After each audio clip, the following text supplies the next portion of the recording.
Triple H has praised a slam dunk WWE main roster call-up. Elsewhere, a SmackDown superstar has suffered an injury. And we have an update on AEW Collision's first location. More on that later on. Hello everybody, we are back again with more wrestling news. Triple H has praised a slam dunk, in his words, of a WWE call-up, according to Fightful Select. Do you know what else is a slam dunk? Just before we get there, it's the 9 Pictures video coming for Night of Champions tonight on the Cultaholic Wrestling YouTube channel. Plug in first. Wow. I don't know why I did that with my hand. Anyway, Fightful Select are saying Cameron Grimes. I don't know what I'm plugging in there. Leave it alone, you dirty people. Cameron Grimes has several people backstage and already pulling for him, and has for quite some time. Grimes was officially called up to SmackDown during the 2023 draft, but WWE had been eyeing up for a call-up for absolutely ages. Months before that, he wrestled a dark match before SmackDown, and by that time, WWE had plans for him to be called up already. Several higher-ups, including The Game, Triple H, was said to have been fans of his work and saw potential in him on the main roster. And apparently it's not just the higher-ups as well. According to Fightful Select, several agents and producers also spoke highly of his work, and numerous of them had experience working with him in the past, so they would obviously say he's good. One long-time WWE employee apparently told Fightful that they saw Grimes as a slam dunk in that he could work any number of styles.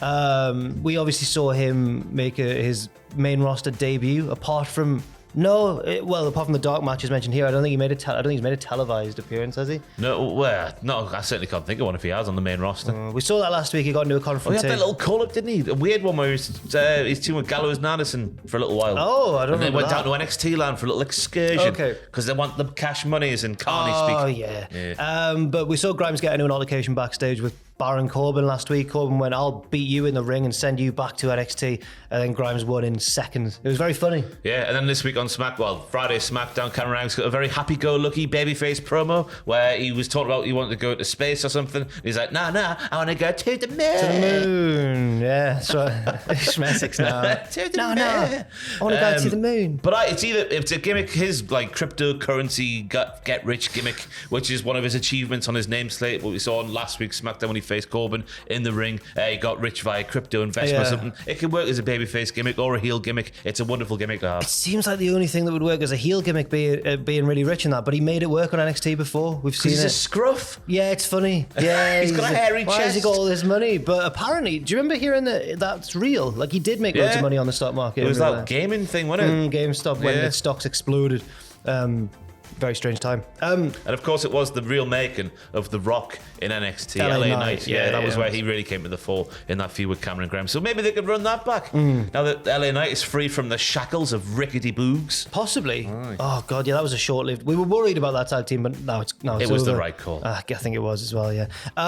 In sad news now, we talked about a lot of injuries in the last news video today, but there's more to talk about now. As Fightful Select are also saying that Dakota Kai sustained an injury in the same tag title match last week that Liv Morgan reportedly got hurt in. We knew about that and the vacating of the women's tag team titles, but apparently Dakota Kai was injured as well. Ahead of this announcement, we heard that the injury apparently appeared worse than Liv Morgan's, as outlined in Bayley's line on SmackDown. I can't quite remember what Bayley said there, but I can't remember. Maybe she said it was just worse than Liv Morgan's. And that was real, apparently. That's true. Yeah, and they're building up to a tag team match on this week's SmackDown, which Io Sky doesn't seem too on board on. So it seems like this could bleed into the whole Io Sky being held back by Bayley a little bit more because she's not on board with this tag team match that's taking place on SmackDown against Raquel and her new mystery partner, whoever this is going to be. Is any rumours on that one? I'm not that I've heard, but potentially. So we could get to the point where maybe Io's done all the hard work in the match like she did in Puerto Rico. Yeah. Bayley comes in and ruins things, and then maybe Io just casts her off and goes on her own. It could even force them maybe to do the presumable babyface turn for Io Sky quicker than they were going to, because if they were going to have Dakota Kai be like the third woman, like she's working with Bayley and that leads to frustration with Io Sky. Well, if they can't do that now, if Dakota's recovering from injury, they might just hotshot the angle and do it quicker. She comes back, her parents are fighting. Which way does she go? Yeah. Oh, yeah. It would with work like that as well. Who knows? Well, best wishes to Dakota Kai and Liv Morgan. Hopefully they can recover from their injuries as quickly as possible. Now heading over to AEW, where the promotion has announced that two, I believe, ex-WWE stars are going to be making their Dynamite debuts in a trios tag match with a third person who I don't think is a former WWE star, but He probably is. He's wrestled everywhere. Probably about 25 years ago, he's in WWE. AR Fox is the guy we're on about there, who could have been in WWE many years ago. I don't think he was, though. Just joking, because he's been everywhere, hasn't he? And Metalik, formerly Grand Metalik of the Lucha House Party, and Blake Christian, of formerly Cora Jade's boyfriend in NXT. What was his NXT name? I can't even remember. Or was it just Blake? No, he couldn't have used his real name. It might have been Blake Christian. I'm not sure. Blake Christian. Indie stalwart Blake Christian.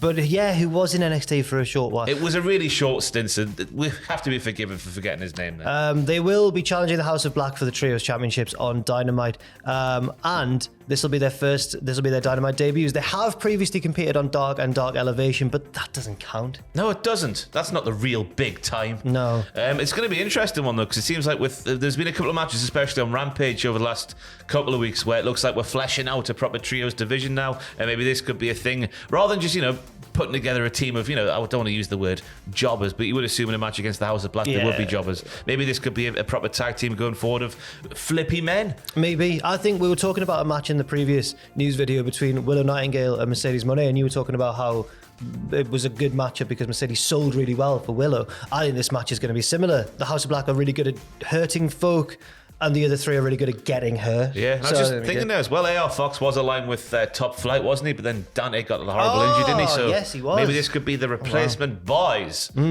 The replacement boys. To give them an official tag team name. I'm worried about the next. Oh, I'm worried, Ross. I'm worried about the next news story. No, this is exciting. This is what wrestling's needed for decades. Ever since a draft has been a thing in professional wrestling, this is the words we've needed to use. We don't know if this is. Yeah, but we don't know what it's going to actually mean. It can only be one thing. On May the 17th, AEW filed to trademark its logo for AEW Saturday Collision. Also, AEW filed to trademark the term transfer portal. Yes.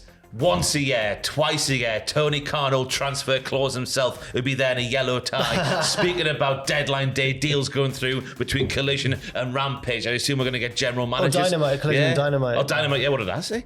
Rampage. Whatever I said. Oh, yeah, rest in peace, Rampage.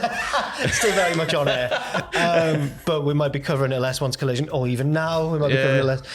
So you think this is a good thing? Oh, yeah, the little transfer a couple of times a year, instead of doing a draft, they've got to do something different, you assume to do it, so it's not the same. Yeah. So the transfer portal. The word portal. Just making it more football stuff, it's fantastic. It makes it sound more football-y, but it also makes portal tries to make it sound more mystical. Oh, it's the transfer portal. I mean, there's scouting portals in football, isn't there? So the online databases and whatnot. So maybe there'll be something like that. An online database of all the stats of every AEW contracted wrestler. Well, Tony Khan's dad owns Fulham, so if I assume that he maybe is the one who brought the word transfer in here. I don't think it's I think in America they use the word trade, between sports teams, between the franchises. Yeah, but not transfer. That's got to be from TK himself. It's fantastic. Is it? It's brilliant. I'm quite worried about it. Why? It reminds me of the wildcard rule, the Vince McMahon wildcard. That's genius. That's a genius rule.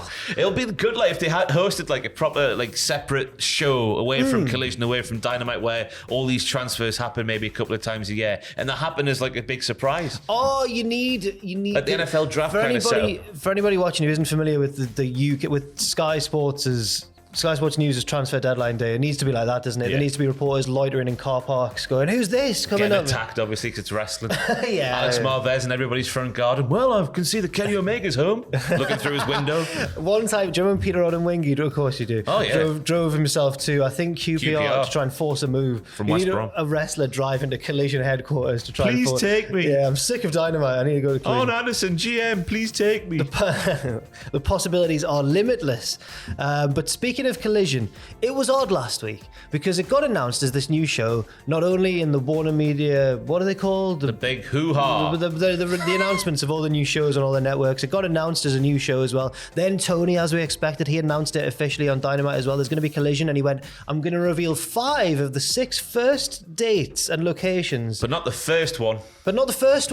Because that was rumoured to be in Chicago, Illinois, and we know who's from Chicago. It's CM Punk, and then there's been all these rumours that talks have broken down between AEW once again and CM Jericho Punk. wants a steel back. Punk wants a steel back. Jericho wants a steel back. That's the thing I saw on Twitter, Wow. Or maybe it was a reply on our podcast on Friday, who knows? Now, mysteriously, that first location hasn't been announced, I suspect, and many people suspect, because they don't know if they're going to have CM Punk, and they don't want to say it's in Chicago if there's going to be no CM Punk. How could there be no CM Punk? How can this have happened? How could they have let it get this close to the deadline? Maybe there needs to be some sort of transfer portal to sort things out. But apparently, well, there has been an update from Fightful Select about the location, Ross. Fightful Select are saying we have confirmed that there has been discussion about a backup location for AEW Collision in the event that it's not the originally planned United Center in Chicago. However, we've not been able to gain a confirmation or learn of any discussion of Daly's place. Now that is the telltale sign that Punk has rizzle-razzled them. We joked about this on the podcast, I think. Yeah. We said, well, if it's not in Chicago, where's a backup location? We'll know that stuff's gone south if it turns out to be in Jacksonville. Because you would assume with it being like one of the bigger arenas in America, like, you know, I don't know where it ranks the old United Center in terms of how big it is, but it looks like a big boy. It's iconic, the Chicago Bulls and all that, yeah. You want a big boy for your first like brand new like episode of a show. So if it is going to be, you know, little Daly's place, maybe just try to get an arena the same size as the United Center is going to be quite hard at short notice. Yeah, maybe. You assume their schedules be quite full. Pulling out of a venue when you've agreed it ahead of time going to be bad as well? I don't know. Maybe, I mean, Tony's got all the money in the world, so it probably doesn't matter that much.